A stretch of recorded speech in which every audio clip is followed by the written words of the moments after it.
This is Revathi. Welcome to అందమైన కథల పొద్దురిల్లు. నా తనువు నా ప్రాణం నీకై. Episode number 260. సూర్య దగ్గర ఆ బ్రీఫ్ కేస్ ఉండటం చూసి డబ్బు కంటే ముందు ప్రాణాలు ముఖ్యం అని అనుకొని త్వరగా ఆ ఆపరేషన్ ఏదో చేయండి సిస్టర్ అంటాడు. అయితే మీ నాన్నగారి ఆపరేషన్కి మీరు యాక్సెప్ట్ చేస్తున్నట్టుగా ఇక్కడ సైన్ చేయండి అంటూ నర్స్ ఒక ఫామ్ ఇస్తుంది. సూర్య తన మాటలకి ఆశ్చర్యపోతూ మా నాన్నగారా అని అనుకుంటూ చేతిలో ఉన్న ఫామ్ చూస్తుంటాడు.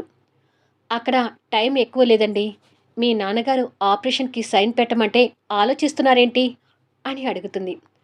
అది సిస్టర్ మరేమో అని సూర్య సందేహిస్తుంటే, వారు మీ నాన్నగారే కదా, అలా అయితేనే ఈ ఆపరేషన్ జరుగుతుంది. బ్లడ్ రిలేషన్ బంధుత్వం ఉన్నవాళ్ళే ఈ ఫామ్ మీద సైన్ చేయాలి. మీ నాన్నగారి పేరు భరద్వాజ్ అని డాక్టర్ గారికి చెప్పారంట. ఆ పేరు మీదనే ఫామ్ తీసుకొచ్చాను. అన్నీ చెక్ చేసి సైన్ చేయండి అంటుంది నర్స్. కానీ సిస్టర్ పరాయి వాళ్ళు సైన్ చేయకూడదా అని అడుగుతాడు. చేయకూడదు, ఎందుకంటే ఇది క్రిటికల్ ఆపరేషన్. పొరపాటున పేషెంట్కి ఏదైనా జరిగి అతని బంధువులు వచ్చి అడిగితే మేము రిస్క్లో పడతాము. కేసులు కోర్టు దాకా వెళ్లాల్సి వస్తుంది. అయినా ఇవన్నీ మీరెందుకు అడుగుతున్నారు, మీరు వారి కొడుకే కదా అని అడుగుతుంది.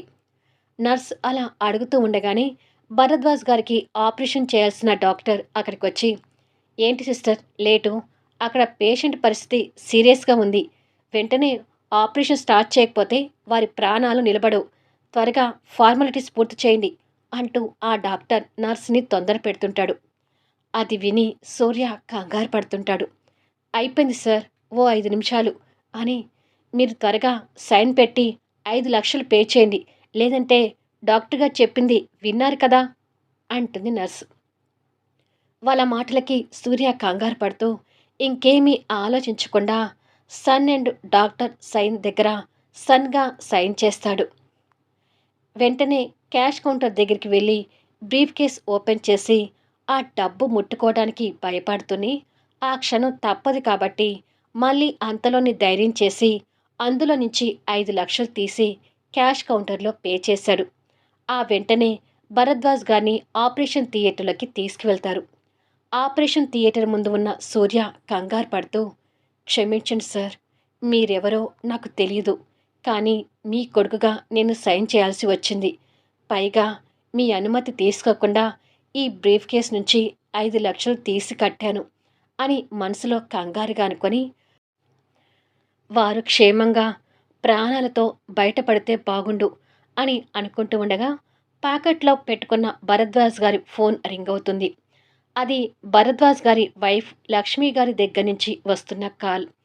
ఫోన్ తీసి స్క్రీన్ మీద ఆ పేరు చూడగానే ఇంతకుముందు భరద్వాజ్ గారు ఆటోలో వెళ్తూ లక్ష్మి గారితో మాట్లాడటం గుర్తు తెచ్చుకొని, లక్ష్మి గారు అంటే సార్ వాళ్ళ వైఫ్ అయి ఉండొచ్చు అని అనుకొని అక్కడి నుండి పక్కకు వెళ్ళి ఆ ఫోన్ లిఫ్ట్ చేసి హలో అంటాడు. ఢిల్లీలో ఉన్న లక్ష్మి గారు భర్త వాయిస్ కాకుండా ఇంకెవరో వాయిస్ వినిపించేసరికి కాస్త కంగారు పడుతూ, హలో, ఎవరు మీరు అని అడుగుతుంది. నా పేరు సూర్య అండి, మీరు భరద్వాజ్ గారి వైఫ్ కదా అని అడుగుతాడు. అవును, అసలు మీరెవరు, నా భర్త ఫోన్ మీ దగ్గర ఎందుకుంది అని అడుగుతుంది. నేను చెప్పేది విని కంగారు పడకండి మేడం, ధైర్యంగా ఉండండి. నేను సార్ని ఆటోలో ఎక్కించుకున్న ఆటో డ్రైవర్ని. సార్కి స్ట్రోక్ వస్తే హాస్పిటల్లో అడ్మిట్ చేశాను అని ఉన్న విషయం చెప్తాడు. అది విని లక్ష్మి గారు ఒక్కసారిగా కంగారు పడుతూ, ఇప్పుడు ఆయనకి ఎలా ఉంది అని అడుగుతుంది కన్నీళ్ళు పెట్టుకుంటూనే. సార్కి ఆపరేషన్ జరుగుతుంది, ఆపరేషన్ జరిగితే ఎలాంటి ప్రమాదం ఉండదని డాక్టర్ చెప్పారు. సో మీరు వర్రీ కాకండి, మీరు త్వరగా ఇక్కడికి రాగలుగుతారా అని అడుగుతాడు. నేనిప్పుడు ఢిల్లీలో ఉన్నాను, స్పెషల్ ఫ్లైట్ మీద వెంటనే బయలుదేరి వస్తాను.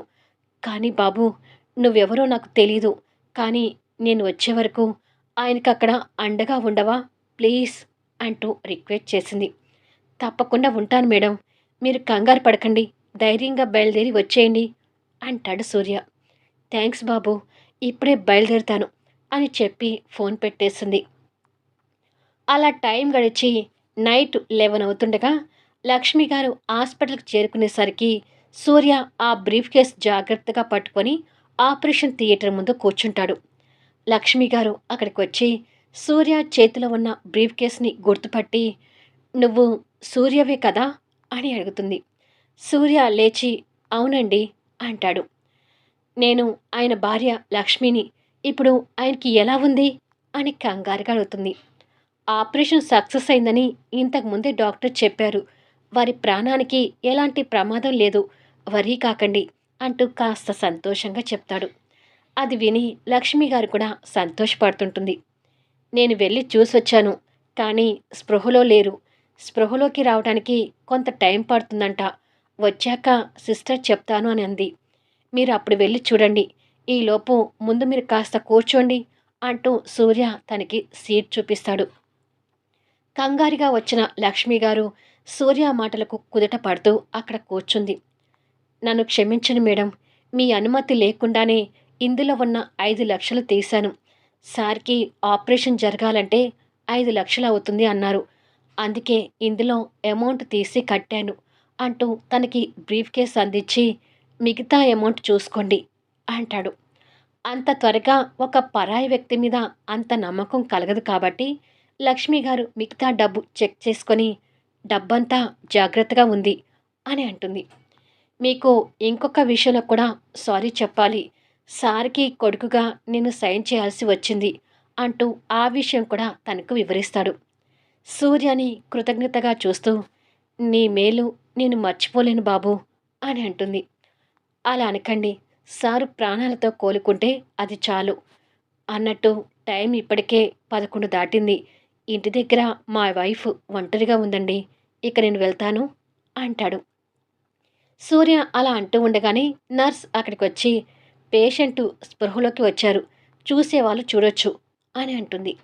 లక్ష్మి గారికి భర్తని చూడాలనే కుతూహలంతో, "సరే బాబు జాగ్రత్తగా వెళ్ళు" అని చెప్పి తను రూమ్‌లోకి వెళ్తుంది. పాపం భర్తకి ప్రమాదమనేసరికి భయపడుతూ వచ్చారట్టుంది అని అనుకొని సూర్య ఇక అక్కడి నుంచి బయలుదేరతాడు. లక్ష్మి గారు బ్రీఫ్ కేస్ చేత పట్టుకొని లోపలికి వెళ్ళేసరికి భరద్వాజ్ గారు బెడ్ మీద కళ్ళు మూసుకొని ఉంటారు. ఆ పరిస్థితిలో భర్తని చూడాల్సి వచ్చినందుకు బాధపడుతూ దగ్గరికి వెళ్ళి, "ఏమండి" అని ప్రేమగా పిలుస్తుంది. భార్య పిలుపుతో భరద్వాజ్ గారు కళ్ళు తెరుస్తారు. భార్యని చూసుకొని సంతోషపడుతూ సూర్య కోసం చుట్టూ చూస్తున్నాడు. "ఎవరి కోసం చూస్తున్నారు?" అని అడుగుతుంది. "అదే నన్ను హాస్పిటల్‌లో అడ్మిట్ చేసిన ఆ బాబు ఎక్కడా?" అని అడుగుతాడు. "ఓహ్! సూర్య గురించి అడుగుతున్నారా?" అని అంటుంది. "సూర్యనా?" అని అర్థం కానట్టుగా చూస్తుంటారు భరద్వాజ్ గారు. "అతని పేరు సూర్య అంట అండి. నేను మీకోసమని ఫోన్ చేస్తే సూర్య ఫోన్ లిఫ్ట్ చేసి ఉన్న విషయం అంతా చెప్పాడు. నేను వెంటనే బయలుదేరి వచ్చాను" అని అంటుంది. "మరిప్పుడు సూర్య ఎక్కడ ఉన్నాడు?" అని అడుగుతాడు. "వాళ్ళ వైఫ్ ఇంటి దగ్గర ఎదురు చూస్తూ ఉంటుందని చెప్పి వెళ్ళిపోయాడు. మీకు ఆపరేషన్ జరిగి స్పృహలోకి రాకముందే మిమ్మల్ని చూశాడంట" అని అంటుంది. "అవునా? ఇవాళ సూర్య లేకపోతే నేను నిన్ను మళ్ళీ చూసేవాడినే కాదు లక్ష్మి. నేను బతికి ఉన్నానంటే దానికి కారణం సూర్యనే" అంటాడు. "అన్ని విషయాలు చెప్పారండి. ఈ బ్రీఫ్ కేస్‌లో నుంచి 5,00,000 తీసి మీ ఆపరేషన్‌కి కట్టానని చెప్పాడు. అంతేకాదు తప్పని పరిస్థితిలో మీకు ఆపరేషన్ చేయడం కోసం సూర్య కొడుకుగా సైన్ చేశాడు" అని అంటుంది. అది విని ఆశ్చర్యపోతూ సూర్య ఎత్తుకొని ఆటోలో కూర్చోబెట్టడం కూడా గుర్తు తెచ్చుకొని, "నిజంగానే పిల్లలు లేని మనకు సూర్య ఒక కొడుకుగా అనిపిస్తున్నాడు లక్ష్మి" అని అంటాడు భావోద్వేగంతో. "అవునండి. సూర్య చేసిన సహాయాన్ని మనం ఎప్పటికీ మర్చిపోకూడదు" అని అంటుంది. "నువ్వు సూర్య డీటెయిల్స్, ఫోన్ నంబర్ ఏమైనా తీసుకున్నావా?" అని అడుగుతాడు. "అయ్యో! లేదండి. మిమ్మల్ని చూడాలనే ఆతృతతో నేను ఏవీ తీసుకోలేదు" అని అంటుంది. "అయ్యో! తీసుకోవాల్సింది. ఈ సిటీలో సూర్యని వెతకడం ఎలా?" అని అంటాడు. "ఒకవేళ రేపేమైనా హాస్పిటల్‌కి మళ్ళీ వస్తాడేమో చూద్దాం. ఇంతకీ ఇప్పుడు మీకు ఎలా ఉందండి? తేలిగ్గా ఉన్నారు కదా?" అని అడుగుతుంది. ప్రేమగా భార్య చెయ్యి చేతిలోకి తీసుకొని, నా గురించి టెన్షన్ పడకు లక్ష్మి. నేను ఇంకొక 60 ఏళ్ళు బతుకుతానులే అంటాడు నవ్వుతూ. లక్ష్మి గారు కూడా కాస్త నవ్వి, మీ పిఏ రవికాంత్‌కి ఇన్ఫర్మేషన్ ఇస్తాను ఉండండి అంటూ ఫోన్ చేయబోతుంటే, వద్దు లక్ష్మి, ఇలాంటి విషయాలు పంచుకోకపోతేనే మంచిది. 4 రోజుల్లో హాస్పిటల్ నుంచి బయటకొస్తాం కదా! ఈ 4 రోజులు నేనిక్కడ ఆఫీస్ వర్క్ మీద బిజీగా ఉన్నాను అనుకుంటాడులే. ఎందుకు అనవసరంగా ఈ విషయాలు చెప్పడం అంటాడు భరద్వాజ్ గారు. సరేనండి. మీరు చెప్పొద్దంటే ఊరుకుంటానులే అంటుంది లక్ష్మి గారు. అలా ఆ 4 రోజులు సూర్య కోసం ఎదురు చూశారు. కానీ సూర్య గురించి తెలుసుకోకుండానే హాస్పిటల్ నుంచి డిశ్చార్జ్ అవుతారు. కాకపోతే సూర్య హాస్పిటల్‌కి వచ్చి వాళ్ళని చూడకపోయినా హాస్పిటల్‌కి ఫోన్ చేసి వాళ్ళ హెల్త్ విషయాల్ని ఎప్పటికప్పుడు కనుక్కుంటాడు. భరద్వాజ్ గారు సూర్య కోసం వెతుకుతూనే ఉంటాడు. ఇలా కొన్ని రోజులకి ఆగి ఉన్న ఆటోలో సూర్య డ్రైవింగ్ సీట్లో కూర్చొని ఫోన్ కాల్ మాట్లాడుతూ భరద్వాజ్ గారికి పక్కగా కనిపిస్తుంటాడు. సూర్యాని చూడగానే సంతోషపడుతూ దగ్గరికి వెళ్తాడు. ఫోన్లో బిజీగా మాట్లాడడం చూసి సూర్యకి ఫేస్ చూపించకుండానే వెనక ఆటోలో కూర్చుంటాడు. ఒక ప్యాసింజర్ ఎక్కాడు అన్నట్టుగా సూర్యకి అర్థమై సూర్య కూడా వెనక్కి తిరిగి వారి ఫేస్ చూడకుండా, ఒక్క 2 నిమిషాలు సార్, మా వైఫ్‌తో కాల్ మాట్లాడుతున్నాను అని చెప్పి ఆఫీస్ వర్క్‌లో క్రాంతికి ఉన్న డౌట్స్ క్లియర్ చేస్తుంటాడు. ఇప్పుడు నేను ఇంతకు ముందు చెప్పిన కోడింగ్ అక్కడ అప్లై చేయి క్రాంతి. నువ్వు అనుకున్న డీటెయిల్స్ డిస్‌ప్లే అవుతాయి అంటూ వర్క్ గురించి తనకి ఇంగ్లీష్‌లో ఎక్స్‌ప్లెయిన్ చేస్తుంటాడు.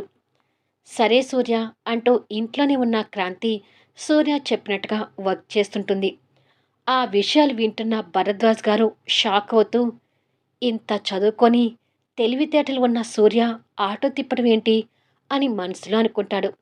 అలా సూర్య వర్క్ గురించి క్రాంతికి ఎక్స్‌ప్లెయిన్ చేస్తుంటే సూర్య తెలివితేటలు ఏంటి అనేది భరద్వాజ్ గారికి అక్కడే తెలుస్తుంది. ఇలా కొద్దిసేపు తర్వాత, సరే క్రాంతి, ఏదైనా డౌట్స్ ఉంటే మళ్ళీ కొద్దిసేపు ఉన్నాక నాకు కాల్ చేయి. ఇక్కడ ప్యాసింజర్ వచ్చి కూర్చున్నారు అని చెప్పి క్రాంతి ఫోన్ కట్ చేయగానే ఇక్కడ సూర్య ఆటో స్టార్ట్ చేస్తూ, ఎక్కడికి వెళ్ళాలి సార్ అని అడుగుతాడు. పలానా ఏరియాకి వెళ్ళు అని చెప్పి అక్కడికి వెళ్ళాక ఎటు వెళ్ళాలి అనేది మళ్ళీ చెప్తాను అంటాడు భరద్వాజ్ గారు. సరే అని చెప్పి సూర్య వెళ్తుంటాడు. క్రాంతికి ఆఫీస్ డీటెయిల్స్, డౌట్స్ ఎక్స్‌ప్లెయిన్ చేసిన విధానం భరద్వాజ్ గారు గుర్తు తెచ్చుకుంటూ, సూర్యకి ఒక సంస్థను నడిపించే తెలివితేటలు ఉండి కూడా ఇలా ఎందుకు ఆటో ఫీల్డ్‌లో ఉన్నాడు అని అనుకొని ఆలోచిస్తుంటాడు. కాస్త దూరం వెళ్ళాక రైట్ తీసుకో, లెఫ్ట్ తీసుకో అంటూ భరద్వాజ్ గారు చెప్తుంటే సూర్య కొద్దిసేపటికి వారి ఫామ్ హౌస్ ముందు ఆటో ఆపాడు. ఆ హౌస్ సూర్య గుర్తుపట్టి, ఇక్కడికి నేను ఇంతకుముందు ఒకసారి వచ్చానే అని అనుకొని అనుమానం వచ్చి వెనక్కి తిరిగి చూస్తాడు. భరద్వాజ్ గారు ఆటోలో కూర్చోవడం చూసి ఆశ్చర్యపోతూ, ఓ సార్, మీరా? ఇప్పుడు మీ ఆరోగ్యం ఎలా ఉంది అని అడుగుతాడు. ఆ మాటల్ని కాస్త కోపంగా వింటూ భరద్వాజ్ గారు ఆటో దిగుతాడు. సూర్య కూడా ఆటో దిగి, ఆరోగ్యం ఎలా ఉంది అంటే నన్ను అలా కోపంగా చూస్తున్నారేంటి సార్ అని అడుగుతాడు. తండ్రిని హాస్పిటల్లో అడ్మిట్ చేయటం వరకే నీ బాధ్యత. తర్వాత తండ్రి ఎలా ఉన్నాడు ఏంటి అనేది తెలుసుకోవాల్సిన బాధ్యత నీకు లేదా అంటూ గంభీరంగా అడుగుతాడు. మళ్ళీ నెక్స్ట్ వీడియోలో కలుద్దాం. అద్భుతమైన కథనంతో ఆసక్తికరంగా సాగే కథా వీడియోస్ని మిస్ కాకుండా చూడండి.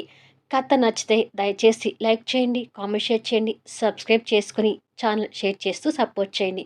Thanks for listening.